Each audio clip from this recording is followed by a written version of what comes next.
In this video, you will see the basic exercises you will perform after your hip replacement. All exercises are to be performed twice daily and for a number of 20 to 30 repetitions. You can break them down in sets of 10. First, the ankle pump, which you should start doing immediately after surgery. This exercise is very good for preventing blood clots. Second, quad sets. With a rolled towel under your knee, just press down with your knee onto the roll, not with your hands, and hold to the count of 3. Third, gluteal sets. This exercise is basically to pinch your buttocks together and count to 5. Fourth, heel slides.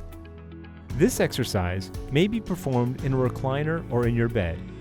You may use a pillowcase to help perform this exercise. Fifth, knee extension long arc quad. This exercise is to be performed while seated and is simply to raise your leg like a slow kick. Make sure you do it slow until you make your leg straight.